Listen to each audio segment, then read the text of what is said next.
एहतजाज किसके खिलाफ कर रहे हैं? मेरा सवाल है, नाम लें उस इदारे का ताकि दूध का दूध और पानी का पानी हो। एक GIT आपने बनाई, एक इनका चेहरा नंगा हो गया, उसी GIT को मॉडल टाउन का केस भी दे दो, पता चल जाएगा कि 17 जून की रात के अंधेरे के पीछे असल कौन है कत्ल के मंसूबे में चेहरे छुपे हुए। मैं लड़ता लड़ता मरूंगा, या इंसाफ और किसास यही मिलेगा या क़यामत के दिन आपका हिसाब होगा, मगर समझौता नहीं होगा। बिस्मिल्लाहिर्रहमानिर्रहीम, अस्सलाम वालेकुम नाज़रीन, आप देख रहे हैं 92.8 विद सादिया अफजाल। नाज़रीन, आज सानहा कोयटा को 1 बरस मुकम्मल हो गया है। गुज़श्ता बरस आज ही के दिन हमने देखा था कि जिस अंदाज में कोयटा में बाकायदा प्लानिंग के साथ ये खुदकुश हमला किया गया, जिसमें हमने एक क्रीम ऑफ लॉयर्स जो है वो गवाई थी, लीगल फ्रेटर्निटी जो है वो इस हमले का जो है वो निशाना थी।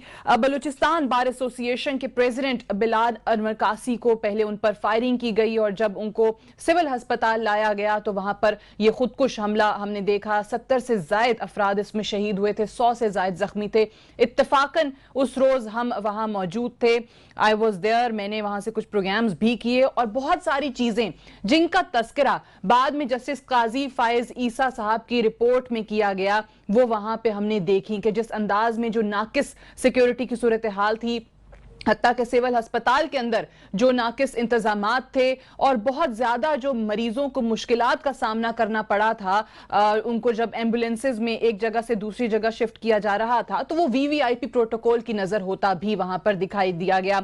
आज भी चीफ जस्टिस ऑफ पाकिस्तान मियां साकिब निसार साहब वहां पर ताजियती रेफरेंस से खिताब कर रहे थे और उन्होंने ये बात की है कि बहुत ज्यादा कॉन्स्पिरेसी की जा रही है पाकिस्तान को कमजोर करने की और दुश्मन नहीं चाहता कि यहां पर अमन आए। तो ऐसे में जो हमारा रिजॉल्व है वो और ज्यादा मजबूत होना चाहिए कि किस तरीके से दहशतगर्दी के खिलाफ ये जंग हमने जीतनी है, मुकाबला करना है। और सिर्फ इतना ही नहीं, हम हमेशा बात करते हैं कि पाकिस्तान में सानेहात होते हैं, वाकयात होते हैं, इन पर कमीशंस बैठते हैं, कमेटियां बनती हैं, रिपोर्ट्स हमारे सामने आती हैं, लेकिन उन पर कभी भी अमल दरामद नहीं होता। और ये रिपोर्ट जो जस्टिस काजी फायज ईसा साहब की है वो इस हवाले से भी अहम है कि बहुत सारी चीज़ें जो शायद अवाम के जहनों में थी कि कभी सामने ही नहीं आ सकेंगी वो भी हमारे सामने आई। 110 सफ़हात पर मुश्तमिल ये रिपोर्ट थी। सूबाई वज़ीर आला और वज़ीर दाखिला ने गलत बयानी से काम लिया, ये कहा गया था इस रिपोर्ट के अंदर। साथ ही साथ ये भी कहा गया कि वजारत दाखिला की अफसरशाही जो है वो वज़ीर दाखिला की खुशामद में लगी हुई है, वजारत दाखिला में क़यादत का फुकदान है, दहशतगर्दी के खिलाफ जारी जंग में कंफ्यूजन है और बहुत सारे ऐसे मौक़िफ़ दिए जा रहे हैं जो कि दुरुस्त नहीं हैं।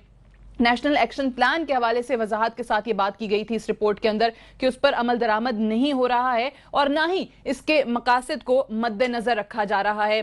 लेकिन आया इस पर आज भी अमल हुआ नहीं हुआ, ये सवाल अपनी जगह पर मौजूद है। और दूसरी जानिब एक ऐसी ही और रिपोर्ट है जो कि जस्टिस बाकिर नजफी की रिपोर्ट है, जिसका तस्करा आज एक बार फिर से हमने सुना है। अल्लामा ताहिरुल कादरी साहब मुल्क में वापस तशरीफ ला चुके हैं। लाहौर में आज उन्होंने जलसे से खिताब भी किया।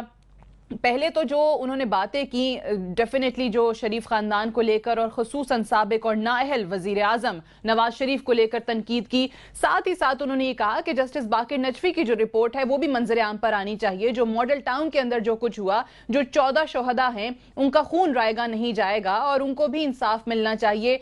एक पूरा माहौल तो उन्होंने तैयार किया, बाकायदा तौर पर कारकुनान से पूछा कि वो धरने के लिए तैयार हैं, तमाम चीजें तमाम इंतजामात मुकम्मल हैं, लेकिन बाद में उन्होंने फेज 2 और फेज 3 का जिक्र कर दिया और तहरीक किसास का जिक्र किया और ये कहा कि वो फेज 2 में बताएंगे, दूसरे मरहले में बताएंगे। कोई डेडलाइन बाकायदा तौर पर उनकी तरफ से नहीं दी गई है कि आने वाले दिनों का लाहे अमल है क्या, वो क्या करने जा रहे हैं। और तीसरा जो मामला है वो कल का मामला है कि जब नवाज शरीफ साहब जो हैं वो लाहौर जा रहे हैं, GT रोड के जरिए जा रहे हैं और उनके हक में इस्लामाबाद में भी, पिंडी में भी और लाहौर में, पंजाब में, मुख्तलिफ शहरों के अंदर हमें बैनर्स लगे नजर आ रहे हैं। अब एक नाअहल वजीर आजम हैं, एक साबिक वजीर आजम हैं जिनके खिलाफ सुप्रीम कोर्ट का फैसला आया है, लेकिन तमाम जो उनकी काबीना है नए वजीर आजम की, शाहिद खाकान अब्बासी की, वो उनको लाहौर भिजवाने पे लगी हुई है। प्लान पता चल रहा है कि जनाब 2 से 3 दिन में ये लाहौर पहुंचेंगे और उस दौरान मुख्तलिफ मकामात पर रुकेंगे, वहां पर खिताबात भी होंगे। आखिर ये किसको पैगाम देने की कोशिश की जा रही है, वो पैगामात किसके लिए होंगे, वो जो खिताबात किए जाएंगे वो किसके खिलाफ किए जाएंगे? अगर आप सुप्रीम कोर्ट के फैसले पर अमल करते हैं तो फिर ये तमाम चीजें क्यों हमारे सामने आ रही हैं? अगर आपको मैं दिखा सकूं, 2016 का ये एक ट्वीट है ख्वाजा साद रफीक साहब का, और तहरीक इंसाफ को ये कहा करते थे कि जी एहतजाज की क्या ज़रूरत है, सड़कों पर आने की क्या ज़रूरत है, ये आपके सामने चल भी रहा है। और सुप्रीम कोर्ट के हवाले से इन्होंने कहा था कि जी अदालत आलिया पर एतमाद रखें। तो फिर अब यही काम खुद क्यों नहीं कर रहे? अदालत उज़्मा ये फैसला दे चुकी है, लेकिन हम जो मुजाहरा देख रहे हैं अभी तक वो तमाम इस फैसले के खिलाफ हमारे सामने आ रहा है। और साथ ही साथ साबिक और नाअहल वजीर आजम नवाज शरीफ साहब ने साबिक वजीर आजम यूसुफ रजा गिलानी के हवाले से क्या कहा था जब उनको सजा दी गई थी, और अपील में जाने के हवाले से कहा था कि उससे पहले ही आप घर चले जाएं। और साथ ही साथ इनके नवाज शरीफ साहब की जो वकला की टीम है वो भी उनकी अपील का केस जो है वो तैयार करने में लगी हुई है, और इम्कान यही है कि अगले हफ्ते तक जो है ये अपील दायर कर दी जाएगी। पहले आपको सुनाते हैं कि नवाज शरीफ साहब ने कहा क्या था। यूसुफ गिलानी साहब जो है वो सजा को तस्लीम नहीं कर रहे और फिर कहते मैं अपील में जाऊंगा। भाई अपील से पहले नीचे उतरो, घर जाओ, जब घर जाओगे अपील करो। अगर अपील में तुम्हारे खिलाफ फैसला होता है तो तुम बिल्कुल घर जाओगे, नहीं होता तो फिर तुम वापस अपने वजारत उज़्मा के मनसब पे आ जाओगे। लेकिन ये बात नहीं कि सुप्रीम कोर्ट फैसला दे और आप उसको मानने से इनकार करो। सबसे अहम जुमला ही यही था कि ऐसा नहीं कि सुप्रीम कोर्ट कोई फैसला दे और आप उसे मानने से इनकार कर दो। तो नवाज शरीफ साहब, आप और आपकी जमात भी इस वक्त यही सब कुछ करती हमें नजर आ रही है। सुप्रीम कोर्ट का एक फैसला है, 5 मुअज़्ज़िज़ जज साहिबान का फैसला है, लेकिन आप उसको तस्लीम नहीं कर रहे हैं। आज इन्हीं तमाम चीजों के हवाले से हम बात करेंगे। बैरिस्टर अली जफर साहब लाहौर में हमें ज्वाइन कर रहे हैं, फॉर्मर प्रेसिडेंट हैं सुप्रीम कोर्ट बार एसोसिएशन के, सीनियर आईनी और कानूनी माहिर हैं। साजिद भट्टी साहब हमें लाहौर से ज्वाइन करेंगे, पाकिस्तान अवामी तहरीक के रहनुमा हैं। और फवाद चौधरी साहब इस्लामाबाद में हमारे साथ मौजूद होंगे, तर्जुमान पाकिस्तान तहरीक इंसाफ। बैरिस्टर साहब, आपसे मैं आगाज करूंगी। सबसे पहले तो सर ये कोयटा सानहे के हवाले से आज 1 बरस मुकम्मल हो गया, बहुत सारी चीजें जस्टिस काजी फाइज ईसा की रिपोर्ट में भी हमारे सामने आई थी। आप किस तरीके से देख रहे हैं कि जहां पर गवर्नेंस के हवाले से बहुत ज्यादा सवालात उठाए गए थे, बहुत सारी रिकमेंडेशंस भी हमारे सामने आई थी, आज तक क्या उन रिकमेंडेशंस पर अमल हो सका? जी, जो कोयटा का सान्या हुआ था बहुत बड़ी ट्रेजेडी थी, और उस वक्त इत्फाकन मैं प्रेसिडेंट भी था सुप्रीम कोर्ट बार का, तो मैं तो बड़ा क्लोजली इसको देखा सारे को। और हमारा एक जो मौक़िफ़ हमने गवर्नमेंट को उस वक्त पेश किया था काजी फाइज ईसा साहब की रिपोर्ट से पहले, वो ये था कि देखें, आपके मुल्क में जो नेशन बिल्डिंग करती है, सबसे अहम चीज़ जो जमहूरियत को कायम रखती है, जो सारी इंस्टीट्यूशंस को ताकतवर करती है, वो है सिविल सोसाइटी। और सिविल सोसाइटी का जो फ्रंट पे होता है वो हमेशा इंटेलेक्चुअल ग्रुप वकला का ही होता है। ये पूरी दुनिया में ही फैक्ट है। तो दहशतगर्द जो हैं वो जो हमारे वकील हैं और जो जुडिशरी है उसको टारगेट कर रही है। ये हमने जाके बाकायदा मिनिस्ट्री ऑफ इंटीरियर को भी बताया, हुकूमत को भी बताया, और हमने यही कहा जो फाइज ईसा साहब ने अपनी रिपोर्ट में लिखी हैं चीज़ें, ये सारी हमने जिक्र की। और बाद में हमने शिकायत भी की कि आपको हफ्ता हो गया है, 10 दिन हो गए हैं, अभी तक कोई इकदाम नहीं किए इसके ऊपर। एहतजाज भी किए हमने। उसके बाद ये रिपोर्ट भी आई एक सुप्रीम कोर्ट के जज साहब से, उस रिपोर्ट में वही चीज़ें दोहराई गई, लेकिन अब हम देख रहे हैं कि उस पर बिल्कुल आप दुरुस्त फरमा रही हैं कि किसी किस्म का उसके ऊपर इम्प्लीमेंटेशन नहीं हो रही, और यही गवर्नेंस का हम रोना रोते हैं। और मेरा ख्याल है ये एक इतना मेजर इशू है कि आप वॉर ऑन टेररिज्म तो कर रहे हैं, उसमें हमारी फौजें पाकिस्तान लड़ रही है, जान दे रही है, हमारे ऊपर दहशतगर्द फिर हमले करते हैं, वो उसको रोकते हैं, लेकिन साथ साथ ये जो सिविलियन साइड है वो हमने बहुत बड़ा गैप छोड़ा हुआ है, और उस सिविलियन साइड की वजह से हमें ज्यादा नुकसान पहुंच रहा है। ये मेरा ख्याल है यानी ये चीजें अपनी जगह पर हैं, और इनका इजहार भी बारहा हुआ। और कोयटा सान्हे के हवाले से तो आप जिस तरह खुद कह रहे हैं कि काजी फाइज ईसा साहब की रिपोर्ट में बहुत वजाहत के साथ ये तमाम चीजें बयान की गई थी, जो कि उस वक्त के वजीर दाखिला चौधरी निसार साहब को जो है वो काफी नागवार भी गुजरी थी। फवाद चौधरी साहब को मैं पहले शामिल गुफ्तगू कर लूं क्योंकि वकला बिरादरी के हवाले से हम ये बात करें, इनका मौक़िफ़ भी आ जाए। फवाद, आप कैसे देख रहे हैं इस चीज़ को कि 1 साल गुजरने के बाद भी आज भी चीफ जस्टिस साहब जो हैं वो काजी फाइज ईसा साहब की तारीफ कर रहे थे इस रिपोर्ट को तैयार करने पे, लेकिन हमने अमल दरामद नहीं देखा?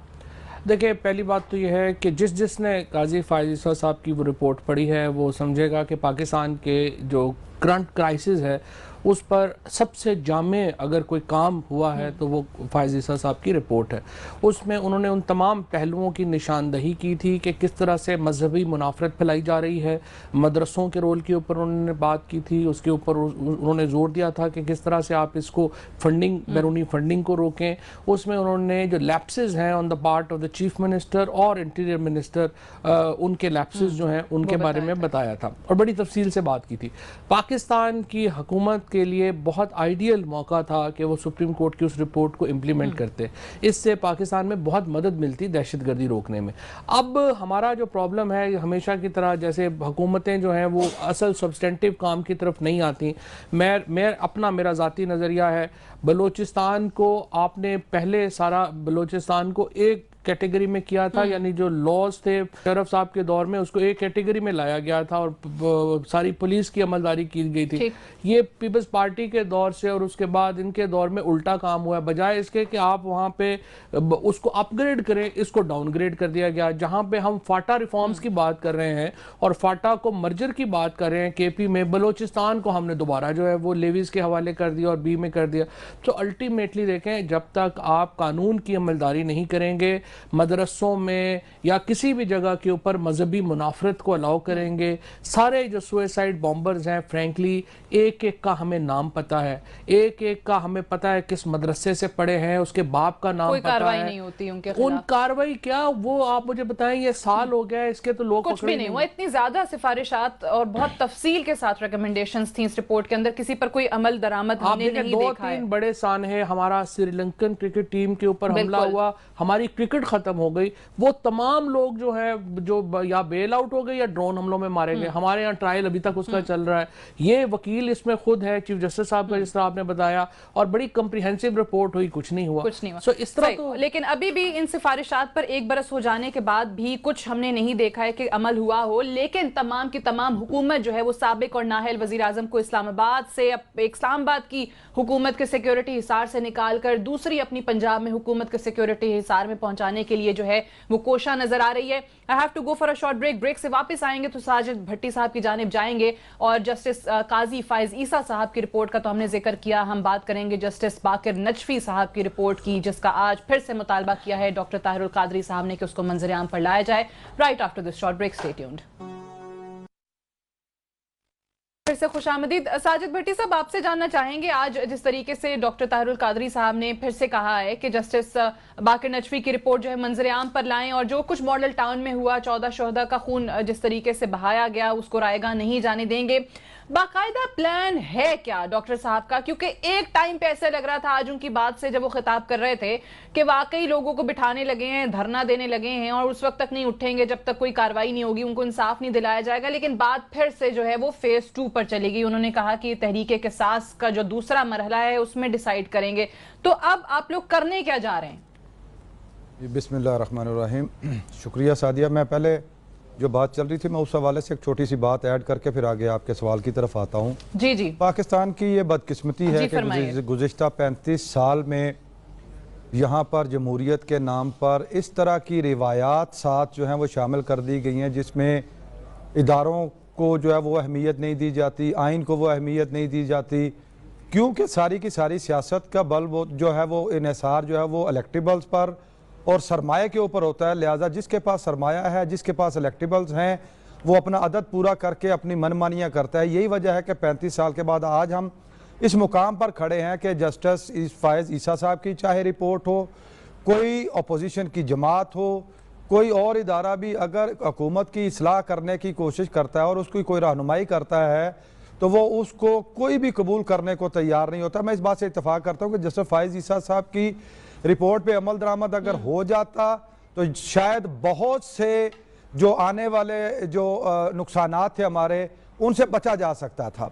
यही एक सोच है जिस सोच के तसलसल में फिर जो शराफिया है उसके हौसले इतने बढ़ जाते हैं कि वो सियासी मुखालफिन को फिर कुचलने के लिए, रास्ते से हटाने के लिए, जहां खरीदारी मुमकिन नहीं होती वहां फिर वो बुलेट्स के जरिए अपने दुश्मनों को जो है वो सियासी मुखालफिन को वो खामोश करवाने की कोशिश करता है। और सानिया मॉडल टाउन इसकी मुंह बोलता सबूत है, क्योंकि उन्हें इस चीज का इदराक था कि वो खुद इतने पावरफुल हैं, कानून उनके रास्ते में कोई बड़ी चीज नहीं है, कोई उनके ऊपर हाथ नहीं डाल सकता। लिहाजा उन्होंने रात को शुरू किया वो ऑपरेशन, दिन दिहाड़े वो उन्होंने 114 लोगों को जो है वो तो अपनी तरफ से मार के गए, कत्ल किया।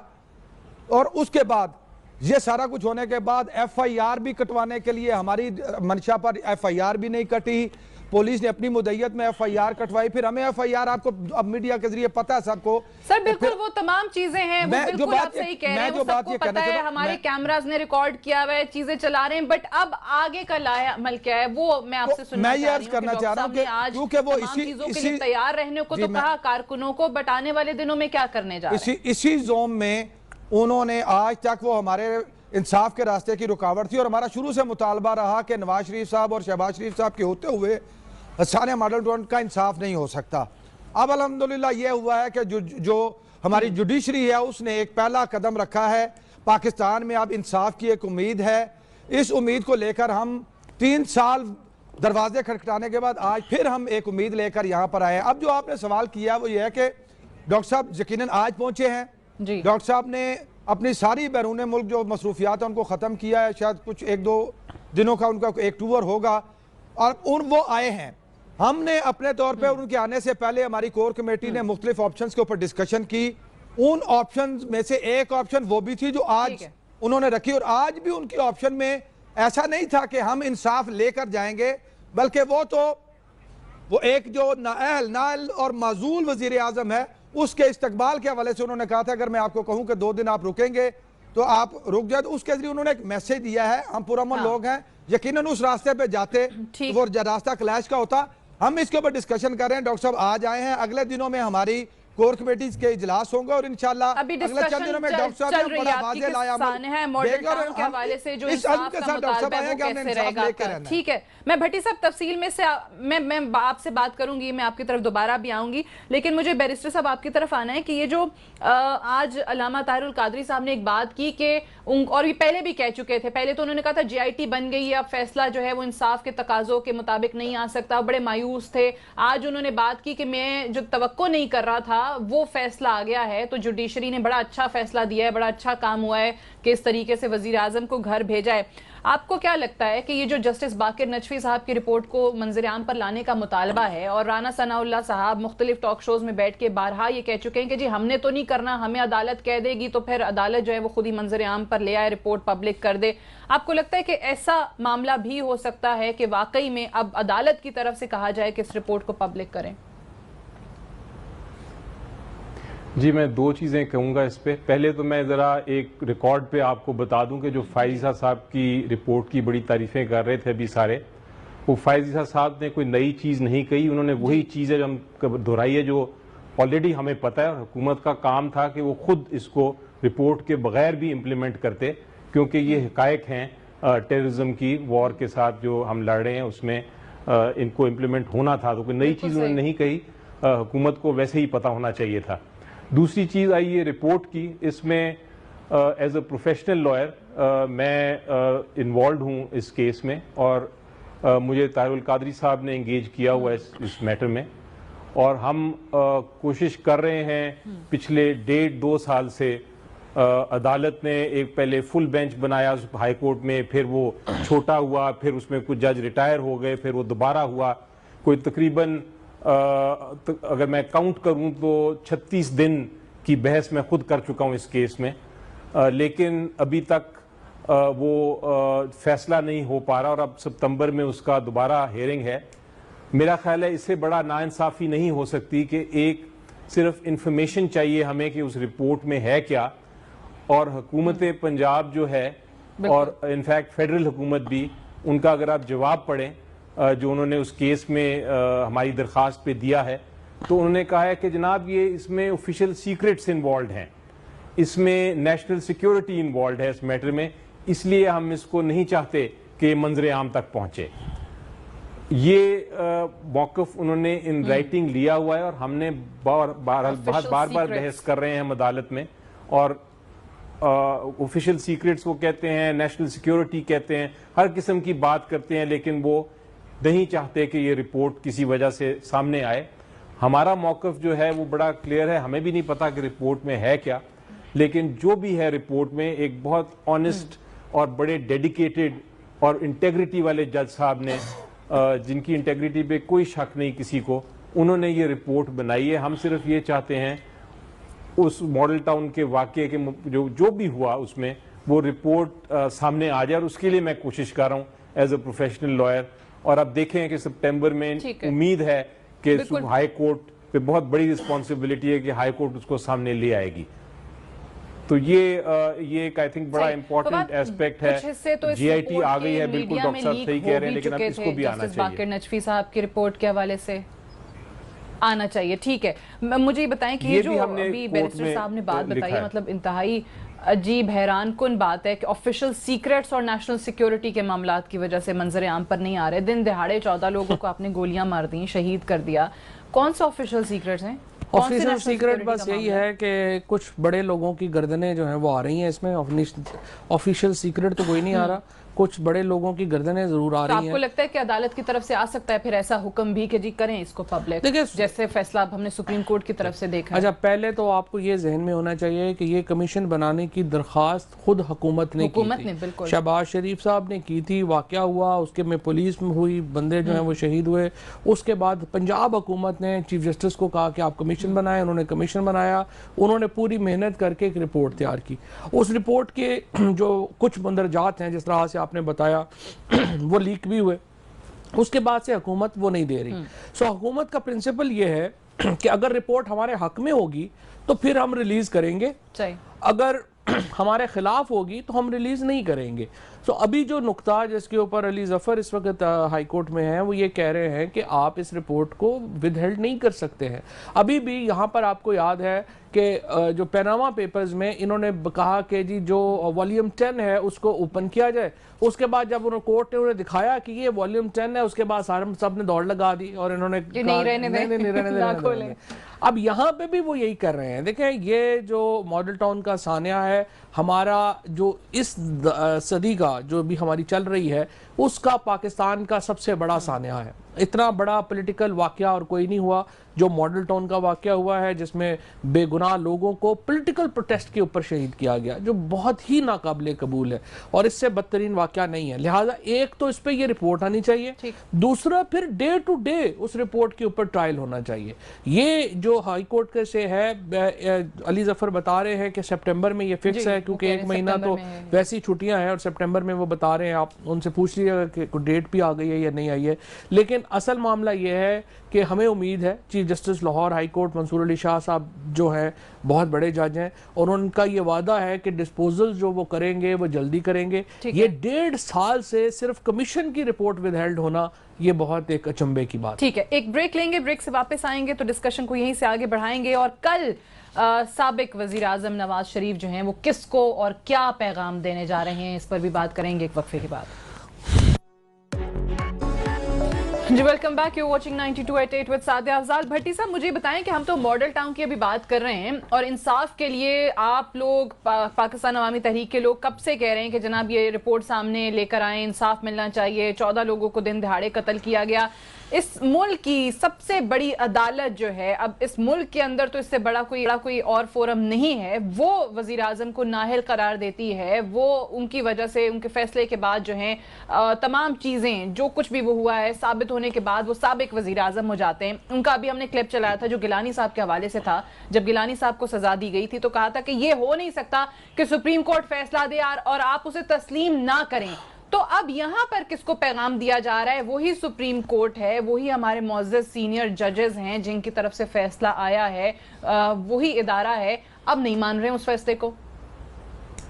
जी बिल्कुल, आपने दुरुस्त कहा है। और यकीनन जब 5 जजेस ने इसके ऊपर फैसला दे दिया तो उन्हें इस फैसले को कबूल करना चाहिए। और ज़ाहिरन उन्होंने, उनके अल्फाज भी यही थे कि हम इस फैसले को मानते हैं, लेकिन इनका फैसला मानना उसी तरह के बेटे की तरह है जो घर में बाप को ये यकीन दहानी तो करवाता है कि मैं आपका एहतराम करता हूँ, आपकी हर बात मानता हूँ, लेकिन जब बाप कहे कि बेटा आपने ये काम नहीं करना तो वो उस काम से भी बाज ना आए। बाप कहे कि बेटा आपने बाहर फलां महफिल में नहीं बैठना तो उस महफिल में जाने से भी बाज ना आए, लेकिन दावा वो यही करे और चौक चौराहे में बैठकर बाप की बुराइयां भी करता रहे, लेकिन वो ऐलान उसका यही हो कि मैं बड़ा फर्माबरदार हूँ आपका।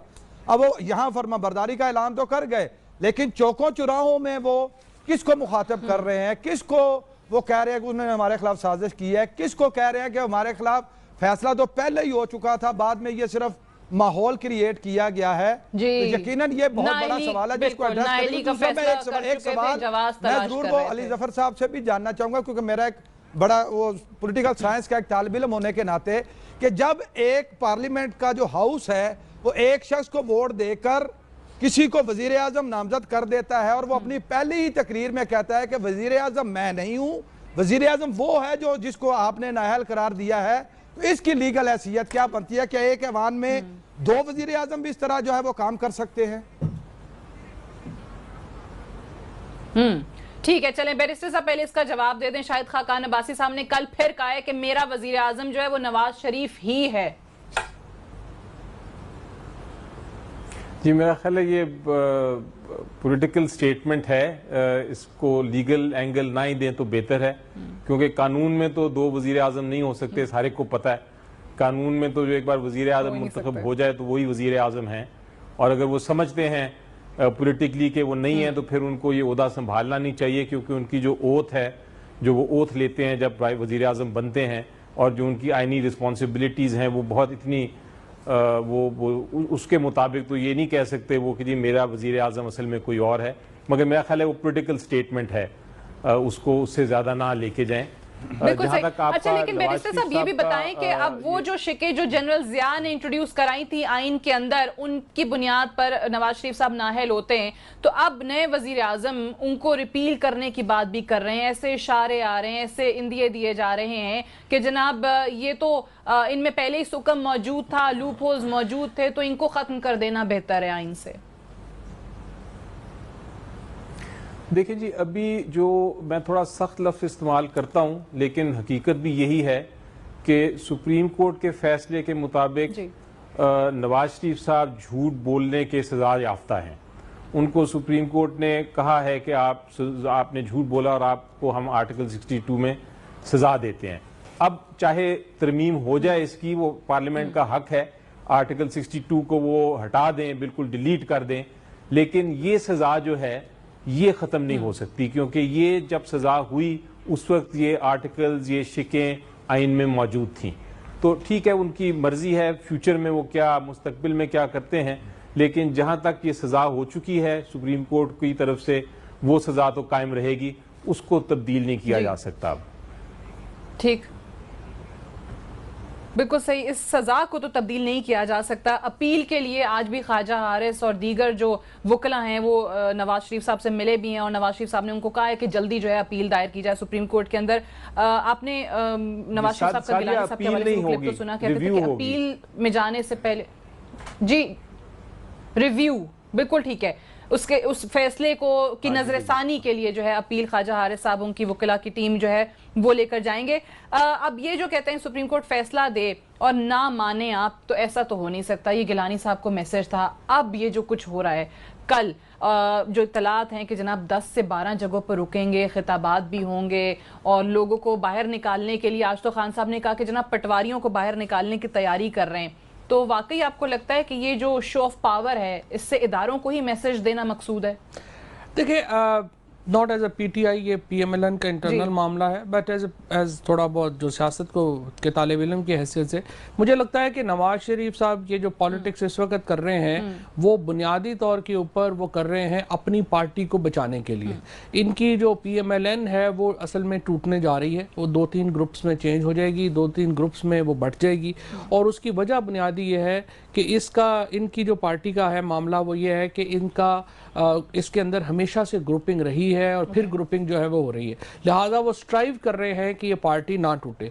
अब आपने देखा कि किस तरह से शहबाज शरीफ साहब को मक्खन में से बाल की तरह निकाला गया, कलसूम बीबी को जो है NA-120 में लाने का फैसला हुआ। अब ये भी सुना जा रहा है कि वो आज चूंकि इलेक्शन कमीशन ने उन्हें नोटिस दे दिया है कि आप पार्टी प्रेसिडेंट नहीं रह सकते, तो अब कलसूम नवाज को पार्टी प्रेसिडेंट बनाया जा रहा है। सो इसका मतलब यह है कि जो चीफ मिनिस्टर का और उनकी फैमिली है उसको बिल्कुल वाज़े तौर के ऊपर परे किया जा रहा है सियासत से, और नवाज शरीफ और उनकी फैमिली जो है वो कब्जा। अब एक और बड़ी इंटरेस्टिंग आज क्लिप थी जो कहते हैं कि बड़ी पार्टीज जो है, अभी मैं प्राइम मिनिस्टर की स्टेटमेंट देख रहा था कि पार्टीज जो है वो बिल्कुल जनाब नहीं छोड़ना होगा और ये वो। तो आप देखें कि आज कैप्टन सफदर के जो बेटे हैं जुनैद सफदर और हुसैन नवाज के जो बेटे हैं, शायद उनका नाम जाहिद हुसैन है या व्हाटएवर, वो पंजाब हाउस में वो जो तस्वीर लीक हुई हैं, हाँ, मीटिंग चेयर कर रहे हैं, बैठे हुए I mean for God sake, और लोग सामने खड़े हैं, थर्ड जनरेशन भी तैयार हो रही है। I mean just look at it. I mean क्या बादशाहत क्या है, मतलब सऊदी अरब में क्या हो रहा है, और कि बादशाह है, वो बादशाह मरा, उसका बेटा आ गया, वो मरा, उसका। ये पाकिस्तान को किधर आप लेके जाना चाह रहे हैं? ये बिल्कुल एक अजीबोगरीब। अच्छा, आपने कैप्टन सफदर का जिक्र कर दिया है। आज कैप्टन सफदर बड़े जोश में थे असेंबली के अंदर, जो उन्होंने तकरीर की है, उन्होंने बहुत बातें की हैं। उन्होंने कहा है कि अदालती फैसले अगर लोग मानते होते ना तो आज भी लोग भुट्टो को शहीद ना कहते। तो इक्वेट कर रहे हैं भुट्टो से। गिलानी साहब की हम बात कर रहे हैं तो आज भी नवाज शरीफ साहब कहते हैं कि हाँ, अब वो मानते हैं कि गिलानी साहब के साथ जो है वो गलत हो गया या उनको घर नहीं जाना चाहिए था, उनको नाअहल नहीं होना चाहिए था। हमेशा देर कर देता हूँ मैं समझने में, सोचने में। अगर उस वक्त ये प्रिंसिपल तय किया होता कि अदालत जो है वो 12 इलेक्टेड प्राइम मिनिस्टर को घर नहीं भेज सकती, तो आज नवाज शरीफ ये क्लेम कर सकते थे और कहते कि जी ये, लेकिन यहाँ तो खैर क्रिमिनलिटी थी। गिलानी साहब के केस में तो कोई क्रिमिनलिटी भी इन्वॉल्व नहीं थी, एक ऑफिशियल फंक्शन की मामला था जो कि उन्होंने ओबे किया था। नवाज शरीफ का केस तो बड़ा मुख्तलिफ है गिलानी साहब से या उनसे, और इनको जो इस वक्त तो इनका मामला भुट्टो साहब से भी तो फर्क है ना, इनका भुट्टो साहब से इक्वेट करने की कोशिश कर रहे हैं। देखें, वो तो तारीख फैसला करेगी नवाज शरीफ का कि उनका भुट्टो जितना कद है या नहीं है। जाहिर है कि वो उन्होंने क्या कुर्बानियाँ दी हैं, क्या नहीं दी हुई, ये तो लेट द प्रेजेंट में नवाज शरीफ का कोई फ्यूचर नहीं है, PMLN का कोई फ्यूचर नहीं है इस वक्त। ये जो आप सब देख रही हैं, ये जो एहतजाज की कोशिश देख रहे हैं, ये जो सारा इन्होंने जो कर रहा है, ये बस वो कह लें कि कुर्बानी के बाद जैसे बकरा तड़प रहा होता है, बस वैसी सिचुएशन है। इससे आपको लगता है कि कोई फर्क नहीं पड़ेगा?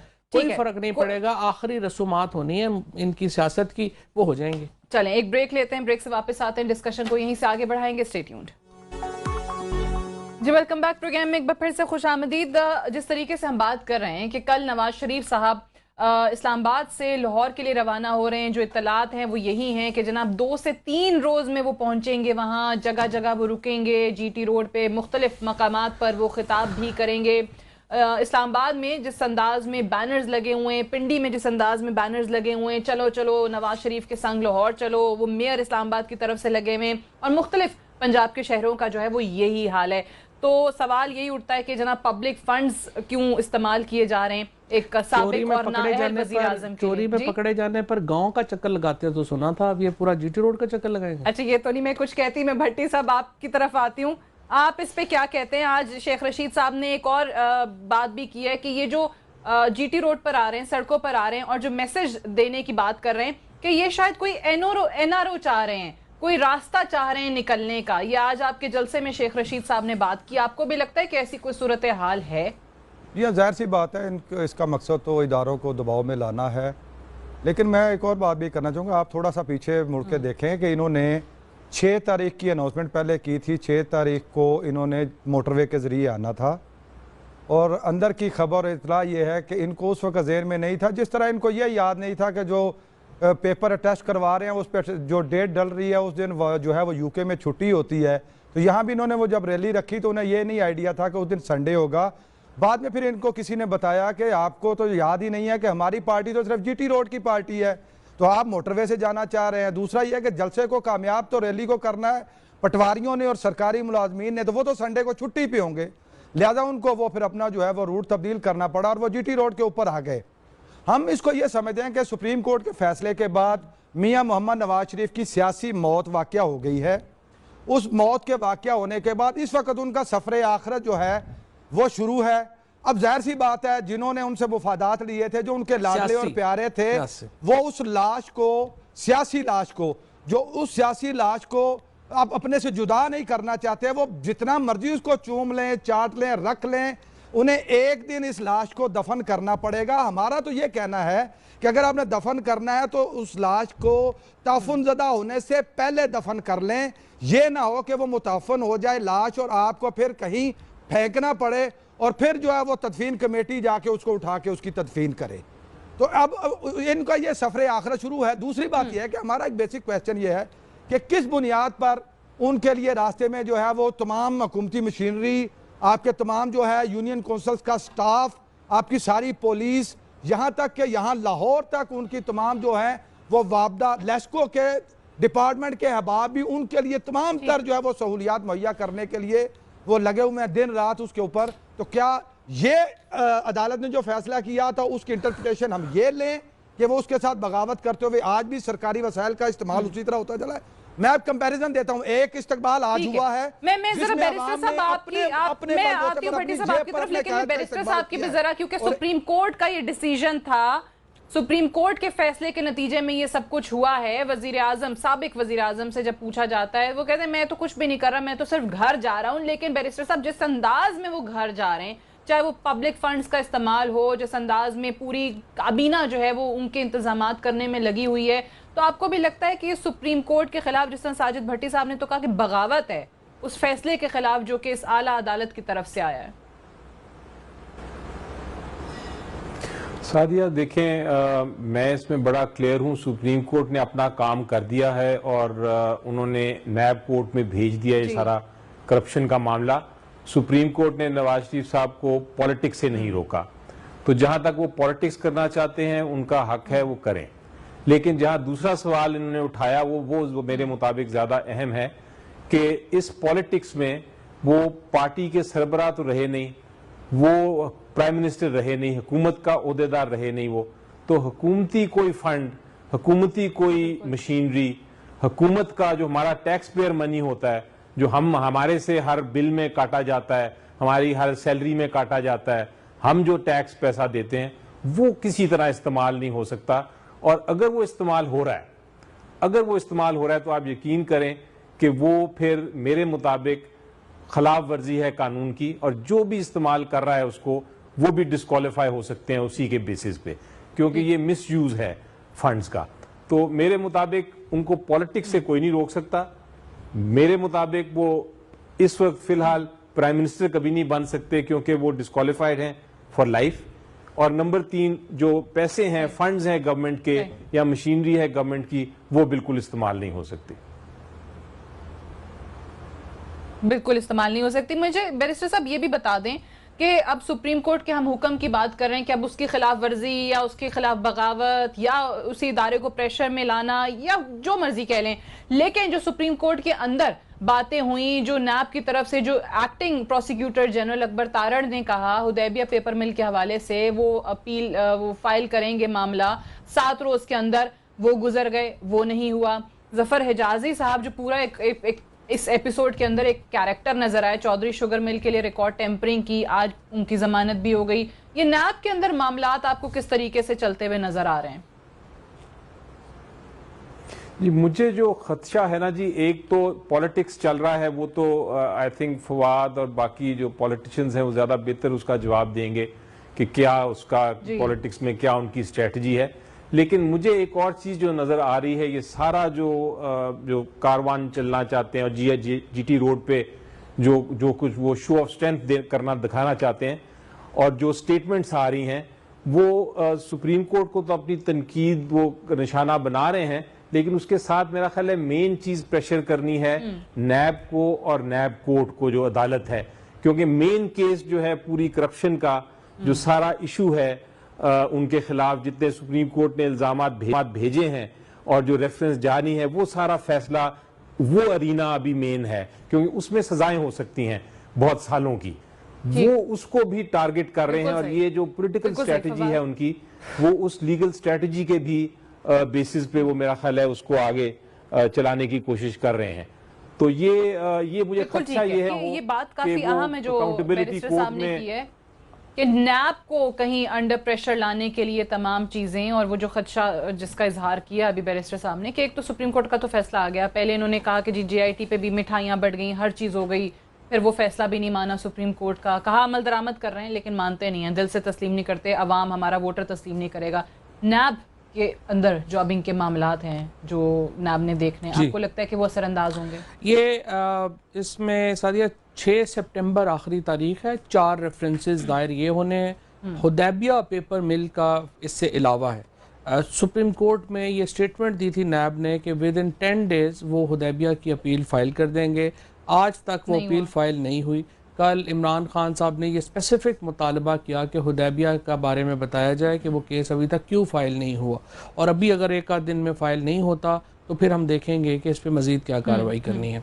दूसरी इम्पॉर्टेंट बात यह है कि जो नैब है टेक्निकली वो अभी भी प्राइम मिनिस्टर नवाज शरीफ और उनकी फैमिली को अरेस्ट कर सकती है, क्योंकि इंक्वायरी जो है वो अब पेंडिंग है। अगर इनके बजाय कोई और होता तो अब तक तो 100% अरेस्ट हो चुका होता और ये केसेस चल चुके होते। ये जो दबाव में डालने की कोशिश कर रहे हैं ये सुप्रीम कोर्ट, उस वक्त दबाव में नहीं आए जजेस जब वो हुकूमत में थे, तो अब तो वो हुकूमत में ही नहीं है। जो लोग आपने देखना है कि कल ये निकालेंगे, आप जब PTI को उनको कहेंगे वो उससे दुगने लोग निकाल देंगे, तो ये तो मुकाबला इस तक का हो नहीं सकता। वो तो जाहिर है कि आगे इलेक्शंस होंगे, पता चलेगा कि सुप्रीम कोर्ट का फैसला पॉपुलर हुआ या नहीं। उसके लिए तो एक ही टेस्ट है, वो इलेक्शंस हैं। इन्होंने कहा था कि हम बड़ी GIT में जाएंगे, पर अब उधर भी जाने की हिम्मत नहीं हो रही है। या तो आप असेंबली तोड़ें और इलेक्शन कराएं ताकि पता चल जाए कि हाथ कंगन को RC क्या। तो फिर करना क्या चाह रहे हैं? 2-3 दिन में लाहौर पहुंच के मुख्तलिफ जगहों पे रुक के क्या करेंगे? देखिए, सबसे पहले इनका सिर्फ इस वक्त इशू ये है कि PMLN को कैसे बचाया जाए। उसके 2 बड़े इशूज़ हैं। एक तरफ वो बताते हैं कि इमरान खान डिस्क्वालीफाई हो रहे हैं, जब अदालतों से डिस्क्वालीफाई नहीं होंगे तो और करैक्टर असैसिनेशन कैंपेन उनके खिलाफ जो है वो चलाई गई। दूसरा उनका ये है कि ये नवाज शरीफ साहब बड़े जोर में हैं और उनका वोटर बड़े जोर में है। क्या है? ये 2 पैरेलल स्ट्रेटजीज हैं PMLN की, ये दोनों नाकाम होंगी। आप देखेंगे PMLN को पहले 87 में जब जुनेजो साहब थे तो इनको महीना लगा था PMLN बनते हुए, फिर भट्टू साहब आ गए तो इनको मेरा ख्याल 20 दिन लगे थे जब ये PMLQ बन गई थी, उस वक्त हम ख्याल बन गई थी। उसके बाद जब ये आए 99 में 1 महीना लगा और PMLN सारी शुजात साहब के साथ चली गई। सो बुनियादी तौर के ऊपर PMLN में कभी भी इस तरह से वो इकट्ठी नहीं रहती है, अब भी इकट्ठी नहीं रहेगी। सो अब जो सारी एफर्ट है नवाज शरीफ एंड कंपनी की वो है कि किसी तरीके से PMLN को इंटैक्ट रखा जा सके, जो मेरे ख्याल में I don't think so it will be possible. ये पार्टी जो है वो आगे जाके टूटेगी। इलेक्शंस की तरफ बहरहाल हम बढ़ रहे हैं। आज इमरान खान ने जो CC की, लेकिन इलेक्शन भी अगर उसी तरीके से होते हैं बगैर इसके और बगैर इस्लाहात के, तो फिर से हम रिफॉर्म का बिल तो असेंबली में सबमिट भी हो गया। उस पे कितना अमल दरामद भी होता है ना, अमल दरामद तो हो जाएगा। उसमें हमारा इलेक्शन 2-3 इश्यूज हैं जिसमें हमारे मामलात हैं। मसलन हम चाहते हैं कि ओवरसीज को पाकिस्तानीज को राइट टू वोटिंग दिया जाए, हम चाहते हैं कि इलेक्शन कमीशन रिकॉन्स्टिट्यूट किया जाए, इस तरह। लेकिन बहरहाल आपको लगता है कि ये जो लाहौर वाली अब जाना है, घर जाना है, इससे कोई खातिर खा नताइज नहीं मिलेंगे? Right, I have to wind up. मेरे पास टाइम खत्म हो गया। बहुत शुक्रिया फवाद चौधरी साहब, साजिद भट्टी साहब आपका, और बैरिस्टर अली जफर साहब का भी बहुत शुक्रिया हमें प्रोग्राम में ज्वाइन करने के लिए। That's all for tonight. I will see you tomorrow इंशाल्लाह। इजाजत दीजिए, खुदा हाफिज।